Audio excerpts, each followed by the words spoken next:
Hi everybody, welcome to EcoTravel. My name is Helmut. Today we got on the EcoTravel loop with the Citroen C5 Aircross Hybrid. That's a plug-in hybrid, and I've already done a test with this car where I tested the electric range. How much can I get with electric only? You can find the link to this video in the description below or at the end of this video. And now you see here the battery is empty and we go on the EcoTravel loop. And before I give you some details of the car, it's the system power output is 165 kilowatts, 224 horsepower. The petrol engine delivers 133 kilowatts and the electric motor is 81 kilowatts. Unladen weight is 2016 kilograms or 4,435 pounds, and the traction battery has a capacity of 13.2 kilowatt hours. That's gross, and although in net is roughly around 10.5, 11 kilowatt hours, I guess. We have an 8-gear, 8-speed automatic gearbox. What else? Yeah, we have some steering wheel pedals where we can shift the gears. They don't work in pure electric mode, so you can change the region or something. Yeah, the route we're doing is the same as always. I show you here. We start on the southeastern outskirts of Innsbruck, go out of town for a kilometer in a 30 km per hour zone, 20 miles per hour. We then hit a climb, which elevates us around 360 meters, 1100 feet, followed by some rolling hills, a descent, open road, so mixed roads with speed limits ranging from 30 to 100 kilometers an hour, 20 to 62 miles per hour. Motorway, where we are restricted to 100 kilometers an hour. Unfortunately, around here there is no higher speeds allowed. And at the end we have 18 kilometers, 11 miles of city traffic. After every section we check the overall and sectoral consumption, and at the end we analyze the data. The cameras will be on all the time in order to show how I'm driving in order to achieve the consumption that I will have achieved at the end, and secondly, or B, to prove that there's no need to go extra slow in order to be efficient. Another thing about the blurring, this is dashcam footage which I show, and basically it's not allowed to show dashcam footage in Austria unless you anonymize all the number plates and faces. So that's the reason. If I just take a quick shot with a camera or a short section, that's not a problem. You don't need to do this, but with dashcam footage it's a requirement. So that's the reason for it. Yeah. I hope you enjoy this, and I'll talk to you later.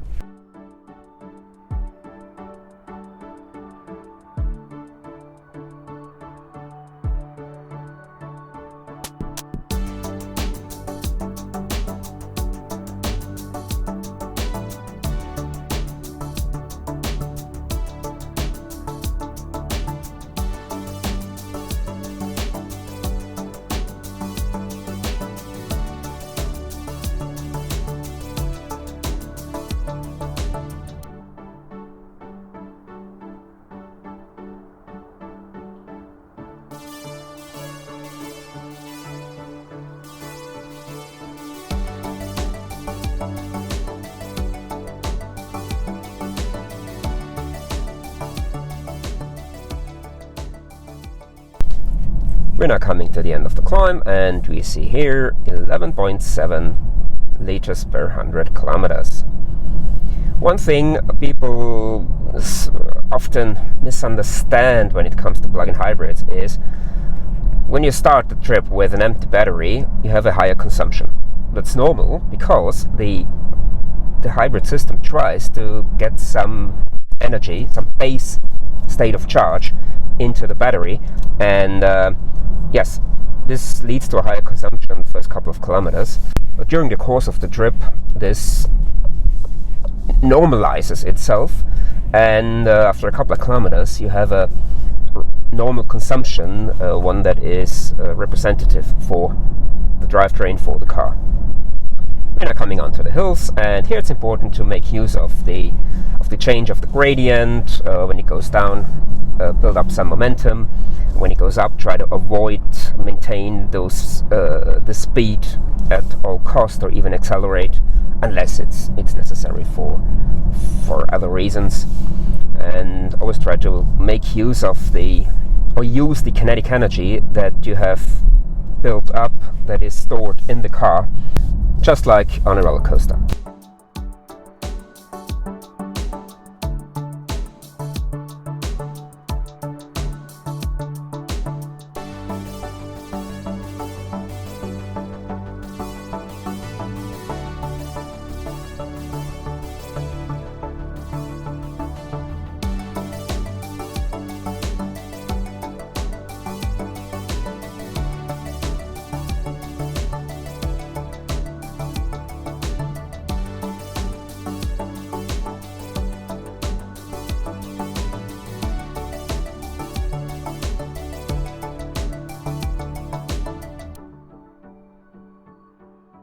Today we have a love affair with all those tractors.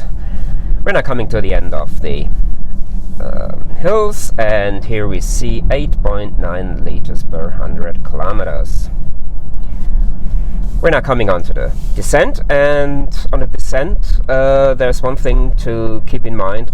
We have a relatively small, weak electric motor, 81 kilowatts, and the car weighs over 2 tons, over 4,400 pounds. This means that the electric motor is not always able to brake the car the way most drivers want to. They only have restricted braking power, and if you exceed the braking power of the electric motor, you see this in the charge bar on the top here in the dashboard, and this means if this bar goes to the very left, this means you're exceeding the regenerating capacity of this small electric motor, and you're braking with the friction brakes, and this means that you don't recuperate or regenerate as much energy as possible. So therefore, drive with foresight, read the road, try to avoid harsh braking in order to get the best the maximum amount of electric energy back to the battery. And on the other hand, we have a plug-in hybrid with a big battery. This means that we are able to store all the energy that we regenerate on the way down, in contrast to a full hybrid, which has a much smaller battery, and after 200-300 meters of descent or drop in altitude, the battery is full. So this definitely helps us.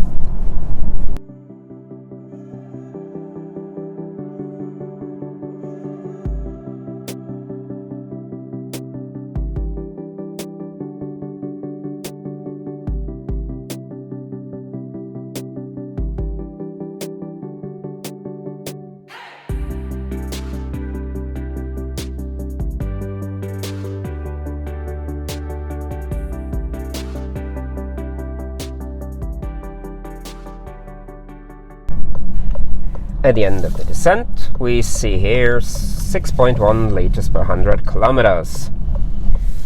We got some energy back to the battery, but the range still says 0 kilometers. We had 2 flat sections, and as you've seen, I tried to cover those without the use of energy, without the active use of energy, just by using the momentum that we have built up before. We're now coming onto the mixed roads. It's roads between cities, towns. Speed limits range from 30 to 100 kilometers an hour, 20 to 62 miles per hour, and let's hope we have no construction works or tractor or whatever in front of us. Here it's important to read the road, look ahead, try to keep the vehicle in motion, keep the vehicle rolling, and avoid braking. The same principles as everywhere.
Well, we're now coming to the end of the open road, and we see here 4.6 liters per 100 kilometers. And you've also seen not the eco driver is the obstacle on the road. We're now coming onto the motorway, and here we have a restriction to 100 kilometers an hour. As per environmental law, only EVs are exempt from that. And if you ask why can't I go faster, there's in order to get to a 130 kilometer section, I need to go quite a distance, and mostly it's simply not possible because I have the car only for a restricted time.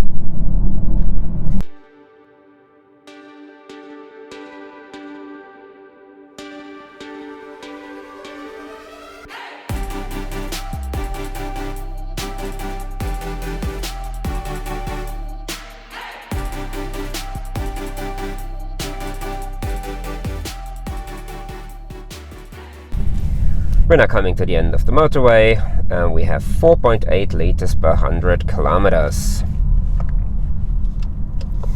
Now we come on to city traffic, and here it's important to read the road, try to anticipate what other road users are doing, make use of the knowledge you might have about the road you do, about the route you're taking, because normally most trips are done on the same routes all the time, and you know how the traffic lights shift, the shifting patterns, you know the how motorists behave when they are on in certain sections.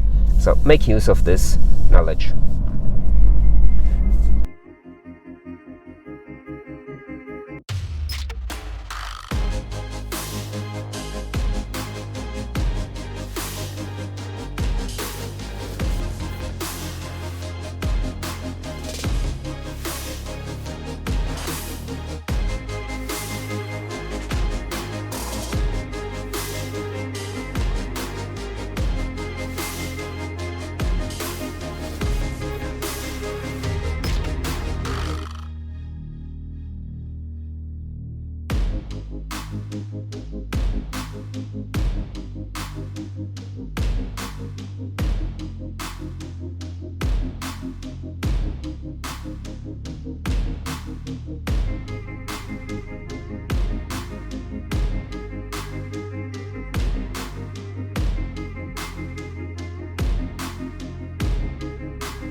Well, we're now at the end of our trip on the eco-driver loop with the Citroen C5 Aircross plug-in hybrid, and you see here 5.2 liters per 100 kilometers, and now the details.